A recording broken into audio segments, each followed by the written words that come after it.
Bismillahirrahmanirrahim. Bismillahirrahmanirrahim. Assalamualaikum warahmatullahi wabarakatuh. Alhamdulillah, salatu wassalamu ala rasulillah wa ala alihi wa sahbihi wa mawala. Anak-anakku sekalian, alhamdulillah kita bersyukur pada hari ini, pada kesempatan ini kita masih diberikan kesehatan, diberikan kesempatan, dan kita bersyukur bahwa hari ini kita sudah memasuki tahun ajaran baru. Tahun ajaran baru 2020-2021. Ya, kebetulan seperti biasa saya membawakan materi bahasa Arab, salah satu pelajaran yang diajarkan di sekolah Quran Center.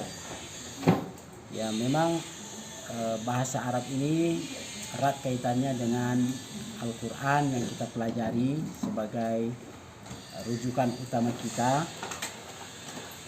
Kemudian juga menjadi bahasa kita sebagai orang Islam, bahasa pergaulan.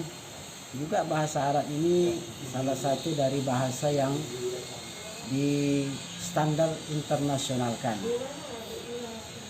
Oleh karenanya cukup banyak alasan kenapa kita tetap harus mempelajari bahasa ini. Oleh karenanya anak-anakku sekalian, secara tidak langsung kita sebetulnya setiap hari berbahasa Arab. Pada saat kita sholat, kita berbahasa Arab. Pada saat kita mau masuk rumah, kita mengucapkan salam juga dalam bahasa Arab. Doa-doa yang kita ucapkan, mau makan, berbahasa Arab. Doa yang kita lafazkan waktu kita mau ke kamar mandi juga berbahasa Arab. Oleh karenanya bahasa Arab ini sebetulnya sudah begitu dekat dengan kehidupan kita semua, maka tidak ada kesulitan pada dasarnya. Barangkali yang jadi persoalan karena kita tidak mempraktekkan secara langsung saja lagi. Nah, seandainya kita mau sedikit mempraktekkan bahasa ini di tengah-tengah keluarga kita, tidak ada kesulitan. Karena bahasa sehari-hari pun sudah ke sana. Kita panggil ayah kita Abi, kita panggil ibu kita Ummi, saudara kita Akhi, Ammi. Itu sebetulnya sudah menambah kosakata kita dalam proses pembelajaran bahasa Arab ini. Oleh karenanya anak-anak sekalian yang di rumah tetap berusaha, poinnya bahasa Arab itu adalah kita menambah kosakata kita, seperti juga bahasa-bahasa yang lain, bahasa Inggris, bahasa Mandarin, ya kita harus selalu mempunyai kosakata-kosakata. Dan proses pembelajaran hari ini di buku-buku itu sudah bagus. Misalkan di buku-buku itu dijelaskan, pertama belajar di dapur, diperkenalkanlah beberapa alat di dapur itu seperti panci misalkan, atau piring, garpu. Nah, begitu kita pindah ruangan, misalkan di ruang belajar, di sana ada meja, di sana ada kipas angin. Nah, begitu kita pindah di lapangan, di sana ada net, di sana ada bola, di sana ada raket. Nah, begitulah kira-kira cara sekarang mempelajari bahasa, sehingga di mana tempat kita ada kosakata. Nah, ini tugas anak-anak sekalian di rumah. Coba usahakan menghafal kosakata, minimal di satu tempat ada 4 atau 5 kosakata. Nah, jadi tak terasa nanti begitu waktunya kita sudah bisa bertatap muka, sudah ada kosakata, tinggal kita melatih, memberanikan diri untuk mempraktekkan. Nah, itu kira-kira kunci untuk belajar bahasa Arab.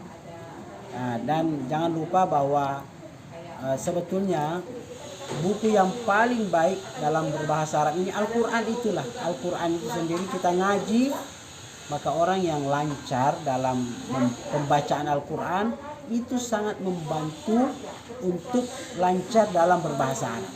Nah, jadi ada hubungan yang erat antara kita ngaji dengan kelancaran kita dalam berbahasa Arab. Dan sebagai barangkali himbauan anak-anakku sekalian, kami ini dapat berbagai macam himbauan. Sekolah-sekolah itu memerlukan guru-guru itu. Saya lihat ada beberapa sekolah baik negeri maupun swasta minta guru-guru, diantaranya tuh guru bahasa Arab. Nah, jadi ya kalau untuk sekedar mengajar, insya Allah. Nah, belum lagi kalau misalkan anak-anakku sekalian punya hafalan bahasa Arab lancar, itu di Kuwait hari ini minta 200 imam dari Indonesia. Nah, persyaratannya ya ada hafalan Quran minimal 20 juz dan yang bisa bahasa Arab, supaya bisa berkomunikasi dengan jamaah-jamaahnya di Kuwait tuh. Semua sudah disiapkan. Nah, semua ada fasilitas-fasilitas.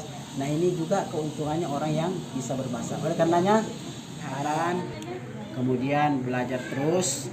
Tidak ada pelajaran yang harus kita simpan-simpan. Kita baca saja. Semua punya prospek dan punya masa depan. Matematika, fisika, bahasa Arab, kemudian semua pelajaran. Jangan ada yang tidak dibaca, jangan ada yang tidak pernah dibuka, karena semua akan menjadi satu kesatuan untuk anak-anakku bekalnya di masa-masa yang akan datang. Barangkali ini sebagai pengantar, mudah-mudahan nanti pada saatnya kita belajar sudah ada buku. Kalau paling tidak bisa nanti datang ke Quran Center mengambil buku pelajarannya itu, karena tanpa buku agak susah juga. Memang harus begitu. Imam Syafi'i mengatakan bahwa buku itu adalah pengikatnya. Nah, buku itu pengikat ilmu kita. Kita ini tidak kuat otak kita, tapi dengan adanya buku bisa dibuka, kemudian kita bisa pelajari lagi. Barangkali ini sebagai pengantar. Sekali lagi jaga kesehatan, tetap semangat. Mudah-mudahan kita berdoa bersama-sama, kita cepat keluar dari pandemi COVID-19 ini. Itu barangkali sebagai pengantar, kurang lebihnya mohon maaf. Assalamualaikum warahmatullahi wabarakatuh.